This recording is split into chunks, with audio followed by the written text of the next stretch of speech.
Well, again, good morning, everybody. It is good to have you here in worship. I am so very glad that you are. Hope you take a few more minutes after the service. Stop on by and get an ice cream sundae and then check out our school. I promise you, you will be blessed if we do. We commissioned all of the teachers and our faculty and staff. There are a couple of people that I do want to single out, and these are our Sunday school teachers, in fact, our children's ministry leaders. I want to single out Sherilyn Scott and Rachel Mayberry. Where are they? They were the ones handing out those tags, and they are an absolutely fantastic team and do an absolutely fantastic job. And so can we just show them our appreciation for all the work that they do?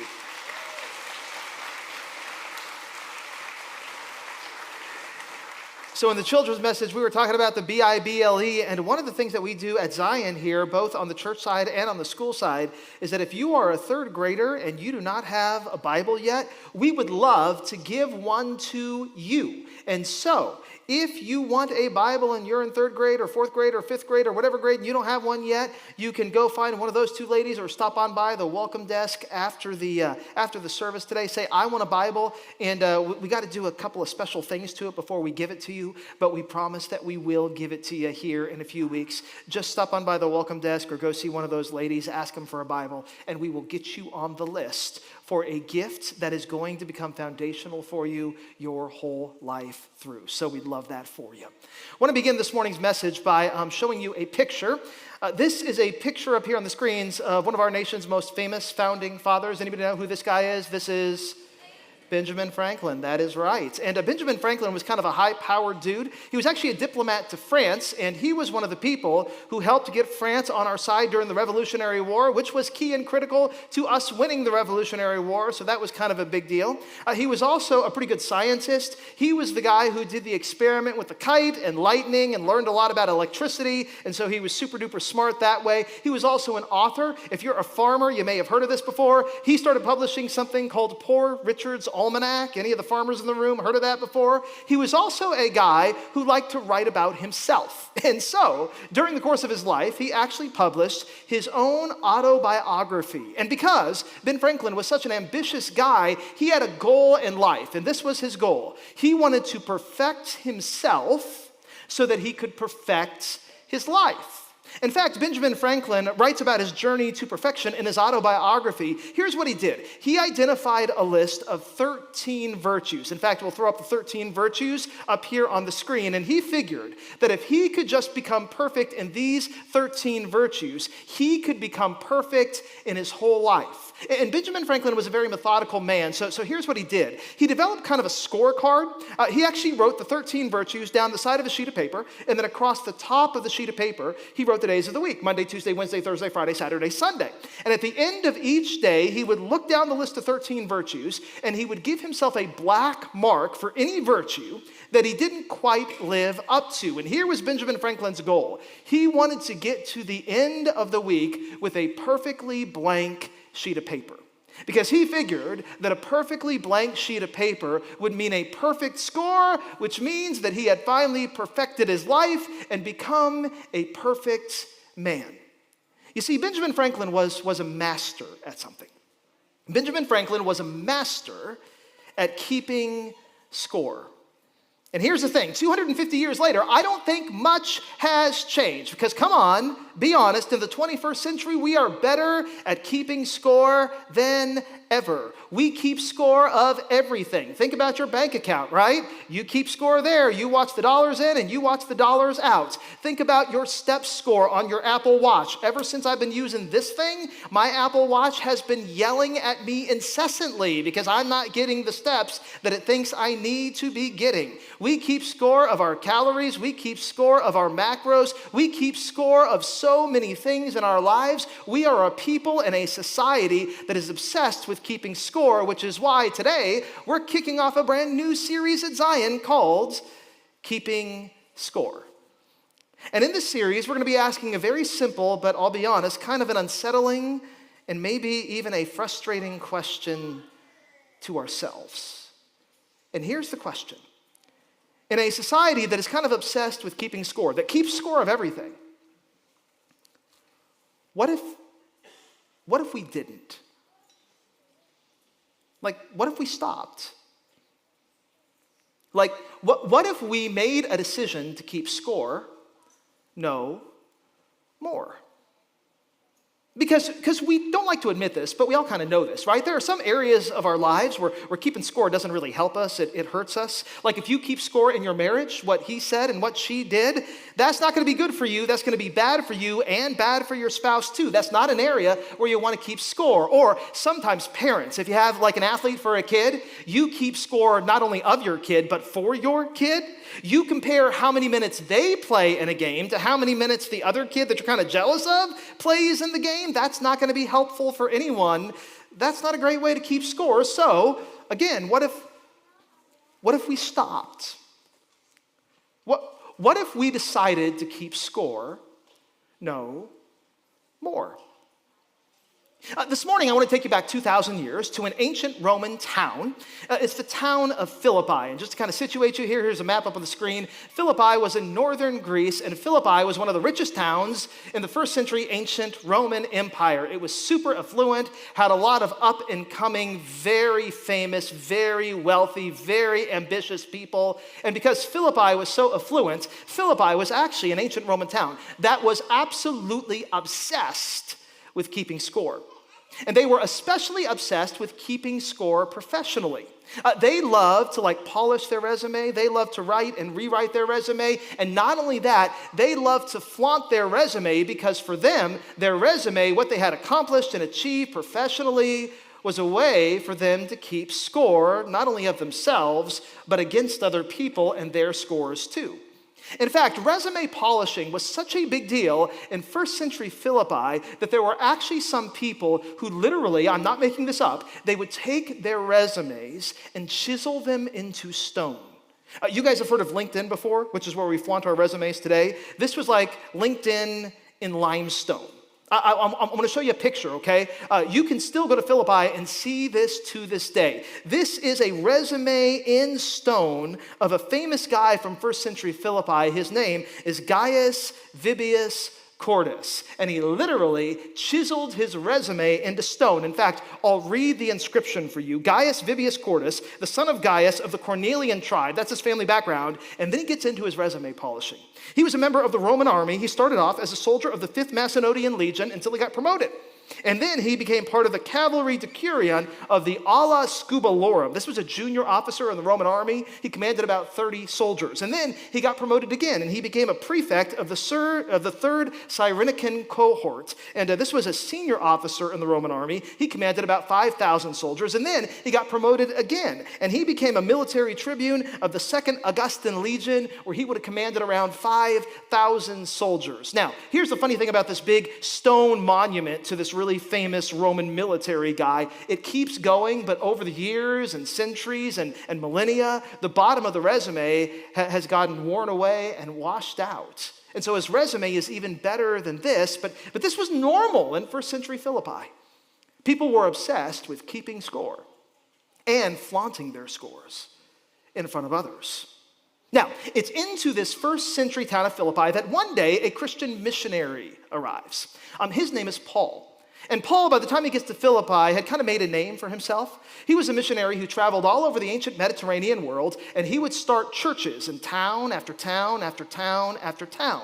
And the way that he would do it is he would, get a little group of people together, he would start a church, and then he would move on to the next town to start the next church. But he also wanted to keep track of the churches that he had already started. And so what he would do is he would write them letters to check in on them and check up on them. And to this church that he starts in Philippi, he writes them a letter about 10 years after he starts the church. And to this day, we have a copy of this letter that Paul writes. It's in our New Testaments as the book of Philippians. And in the book of Philippians, Paul, to a people group who was obsessed with polishing their resume and keeping score, Paul decides that he is going to share his resume. And when he does with the Philippians, let me assure you, his resume is LinkedIn and limestone worthy. His resume is really good. His resume is top notch.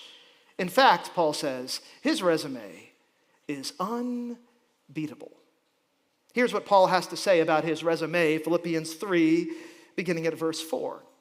He says, listen, if anybody else in Philippi thinks that they have reason to flaunt their resume, to put confidence in their flesh, to be sure of themselves, trust me, I have more.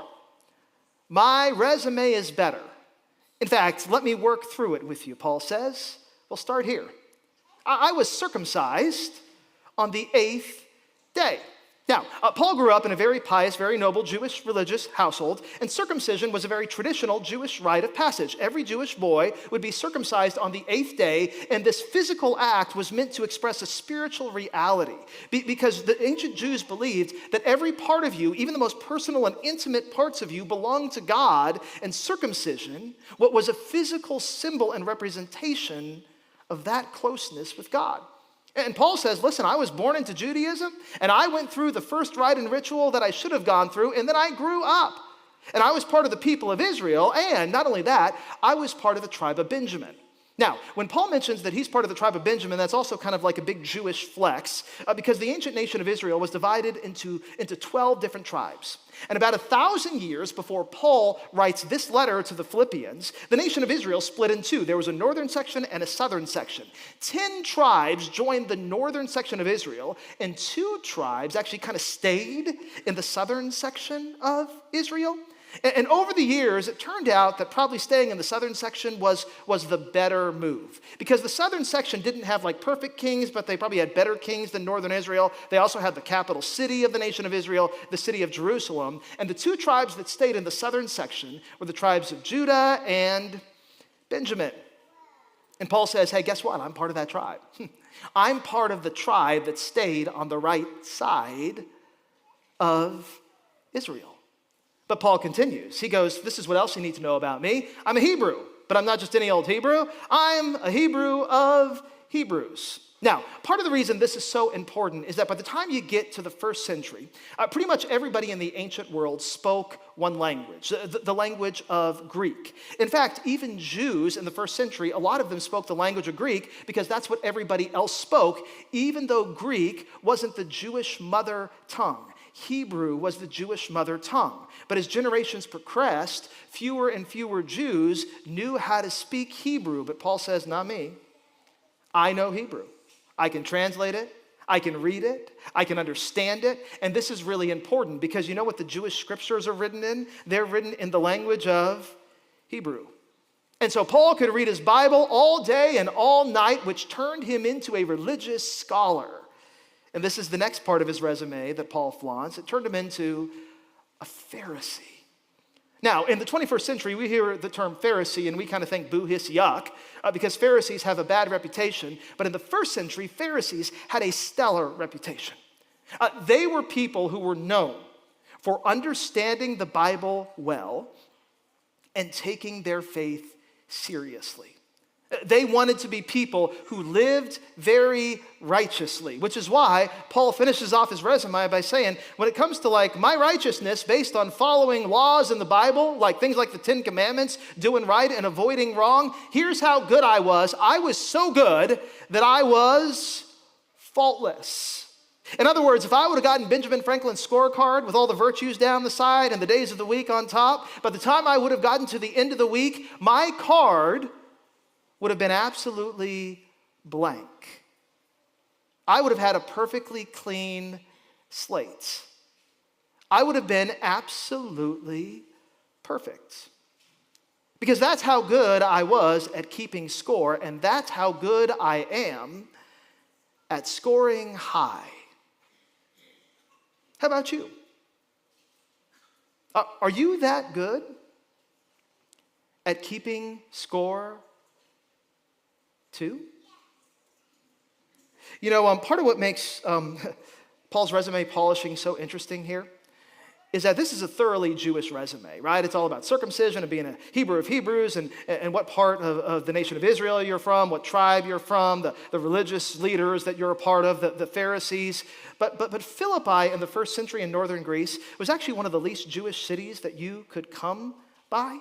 In fact, I'm going to take you on a little historical detour here. Whenever Paul would start one of his churches in the ancient Mediterranean world, he would always begin by going to a Jewish house of worship because Paul had a Jewish background and a lot of Jewish friends, and he wanted to tell his Jewish friends about Jesus. And so like when he gets in Damascus in Acts 9, verse 20, the very first place that he goes, at once he goes to preach in the synagogue, the Jewish house of worship, that Jesus is the Son of God. Or you skip a couple of chapters forward in the book of Acts to Pisidian Antioch in Acts 13, verse 14, Paul and his companions, they find the first Sabbath day they can find, and they go into the synagogue and start talking about Jesus and what he's done. But when Paul and his companions get to Philippi, they actually start differently. Acts 16, verse 13, they don't go to a synagogue. Here's what they do. They go outside the city gate of Philippi down to a river nearby.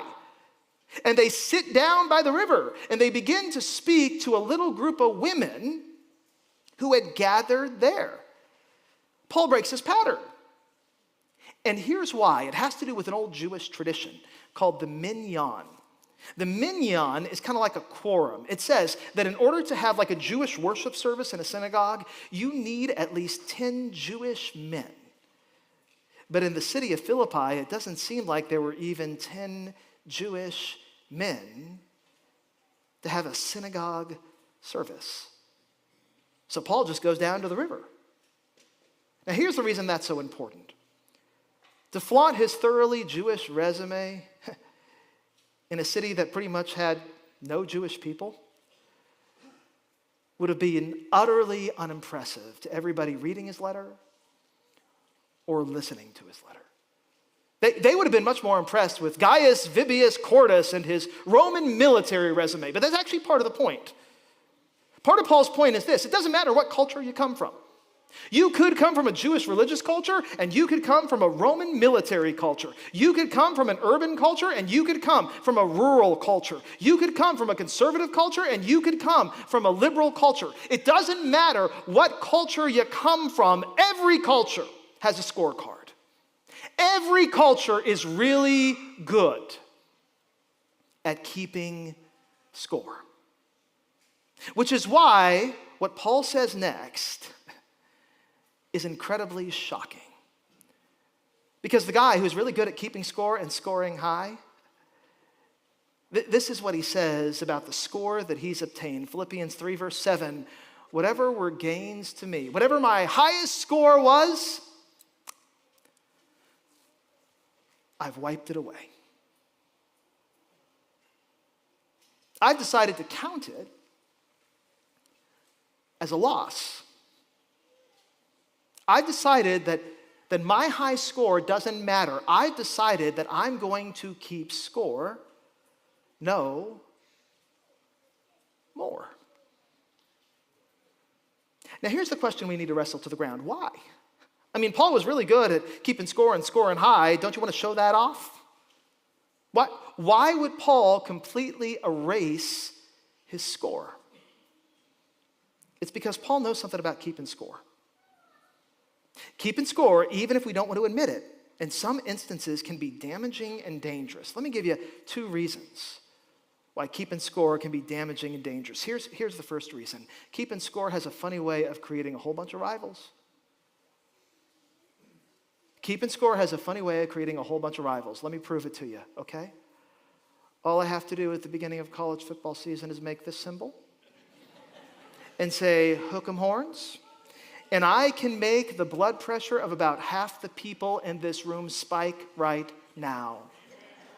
All I have to do is point out that last year when Texas was playing A&M, who won that game again?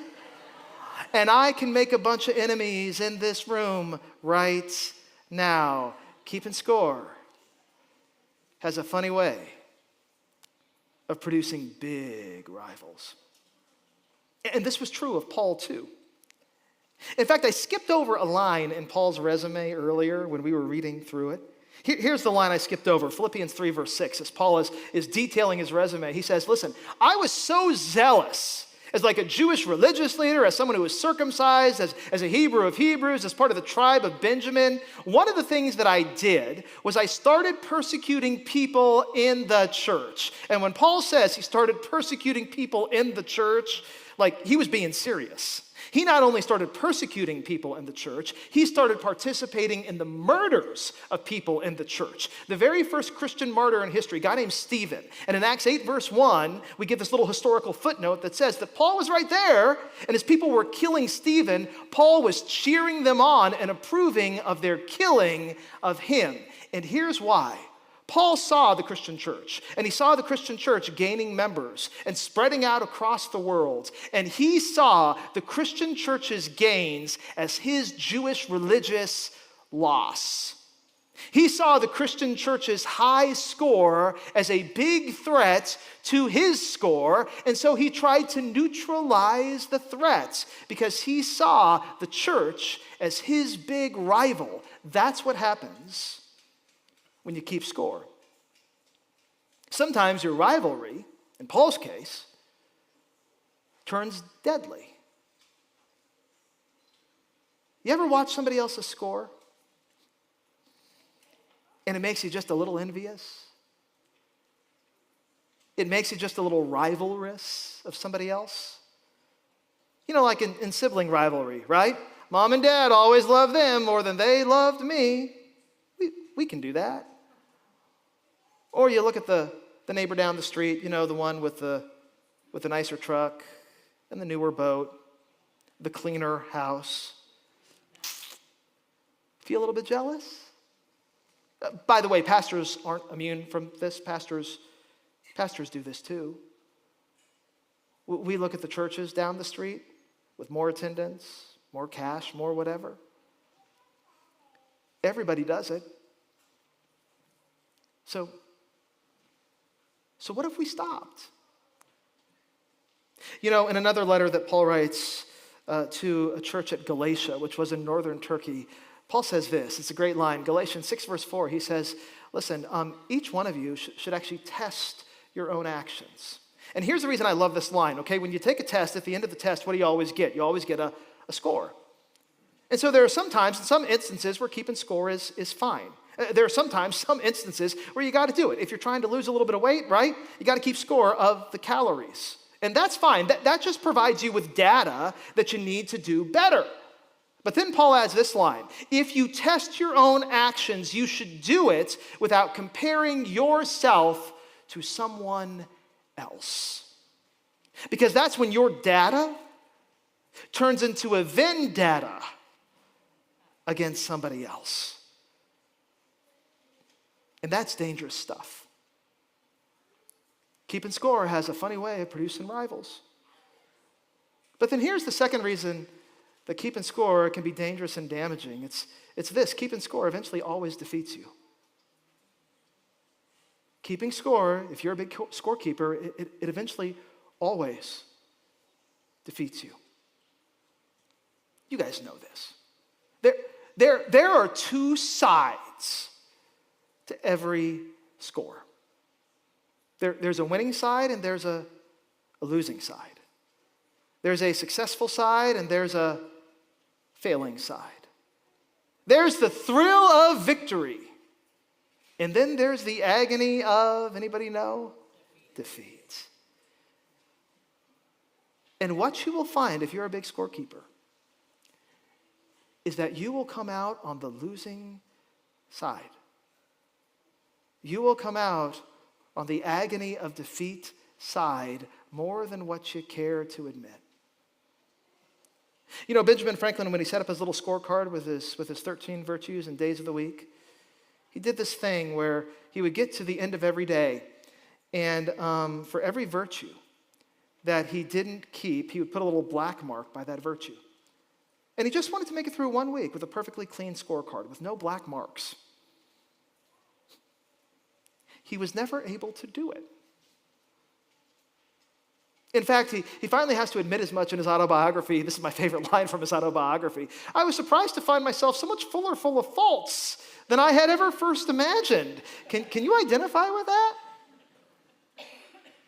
Is that true of you? Do you ever lose when you keep score too? If you do, what do you do? Well, I can tell you what Paul decided to do. Philippians 3 verse 8, he decided to take his old score and trash it.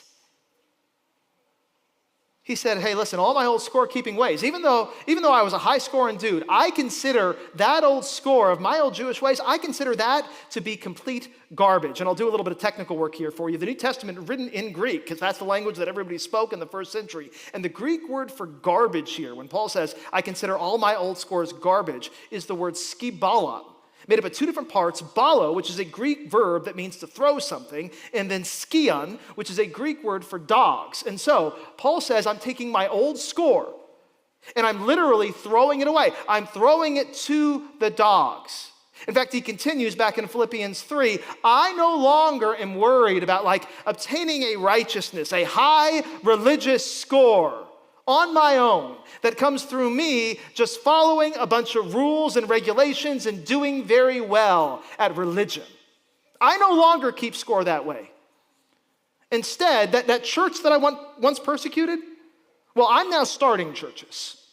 And that Jesus that the church was always talking about that was once a threat to me, well, I now believe in him. I have faith in Jesus Christ. And when I have faith in Jesus Christ, Paul says, here's what I receive. I receive a new score. But it's not my righteousness that comes from me doing a bunch of good things and getting a high religious score. It's God's righteousness. And I can tell you this, Paul would say, as good as my religious score would have been, God's righteousness and his score of perfection is even better. And it's all mine, simply because I've come to believe in Jesus. Here's kind of the best way I know how to explain it, okay? I told this story quite a while ago, and I'm kind of ashamed and embarrassed to tell it again, but here we go. I'm not a great hand-eye coordination guy, all right? This is not like one of my spiritual gifts at all. In fact, this means that there are some things that I'm really bad at, including the game of golf. And when I say I'm bad at golf, I mean it's not just a little bad, it's really bad. And several years ago, I had this friend of mine. His name was John. John was turning 40, and he likes the game of golf. And so he wanted to play a game of golf with his buddies, and I was one of his buddies. So he invited me and two other buddies to go play a game of golf with him. My first answer to him when he invited me was no. Because I don't have a lot of pride, but I have enough pride to know that I don't want to embarrass myself on a golf course. That did not stop John. He invited me again, and then again, and then again, and then again, until I finally gave in. And I decided that I was going to go play a game of golf with John and my two other buddies. We get to the first hole, and I drive the ball off the tee. It goes 8 to 9 feet. I'm actually not exaggerating. You think I mean 8 to 9 yards. I don't mean 8 to 9 yards. I mean 8 to 9 feet. Now, my buddies, they believe in me, and so they think, okay, everybody has a bad tee off every once in a while. Everybody has a bad drive. Just try it again. We'll give you a mulligan. So I took the mulligan. That was the sequel to the first shot because it was the same shot the second time. The problem wasn't that I just missed the shot. The problem was I was that bad at golf. So after we finally got through our first hole, around 45 to 50 minutes later, my buddies decided they were going to change up the way we were playing. They opted to play a scramble. you know how that works, right? Okay, the whole team just gets one score, and everybody plays off the last best shots. So whoever drives the farthest, that's where you play from. Whoever gets the closest to the hole, that's where you play from. Everybody gets one score, and it's all based off the best shot. You know how many usable shots I contributed to the score that day? 0. Was my score pretty good at the end of the day? You bet it was, because they were pretty good at golf. But the only reason I got a good score wasn't because I kept score. It's because they were willing to share their score with me.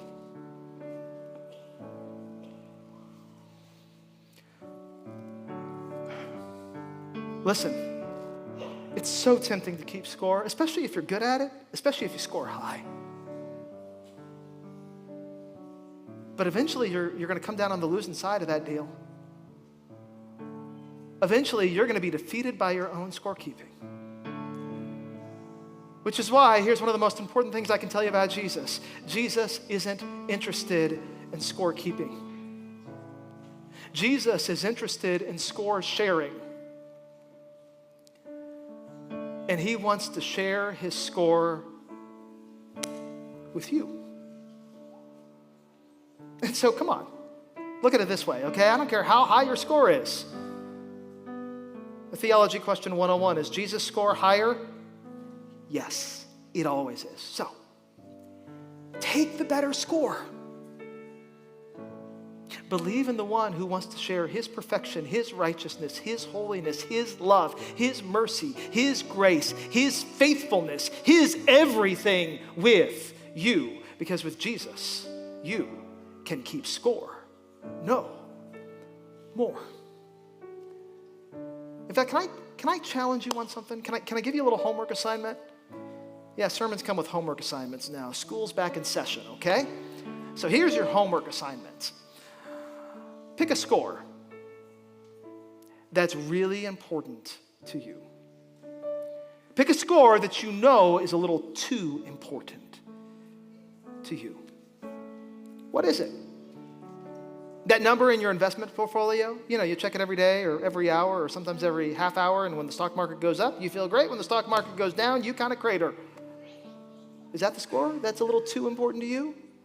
Maybe you are kind of a health nut, and there's nothing wrong with being a health nut. Maybe you count your macros and your calories and step on the scale, but that score is like real important to you. Maybe you're the social media guru who's always counting your likes and comments and engagement. Okay, here's your homework. Whatever that score is for you, for the next 7 days until you come back to church next Sunday, just stop. For 1 week, stop checking that one score. Make a decision for just 1 week. In that area, I'm going to keep score no more. And then, we're going to do a little experiment here. I want to see if you survive the week. And my guess is, you're going to survive. And my guess is, you're going to come back next week, maybe even feeling a little more alive, because that score that's so important to you, that defines you, that rules you, that stresses you, you don't need it. Because Jesus has a better score to share with you. In fact, I'll give you a little roadmap for this series. For the next several weeks, we're going to be talking about those scores that are really important to us, the areas of our lives where we are so tempted to keep score, and then each week we're just going to be invited in that area to keep score no more. So next week, we're going to talk about how we keep score of the wrongs that others do to us. You ever been there? Somebody did something bad to you, and you turn their wrong into your righteousness. You say things like, I'd never do what they did to me. I'd never say what they said to me. You ever keep score that way? Well, next week we're going to talk about that. And we're going to try to set that scorecard down so that you can keep score no more. So please come back next week for week 2 of keeping score. Would you stand and pray? Heavenly Father, it's all over the place. We keep score of pretty much every single nook and cranny of our lives. And Father, sometimes it's just data, and that's fine. Other times it turns into a vendetta, and that's a problem.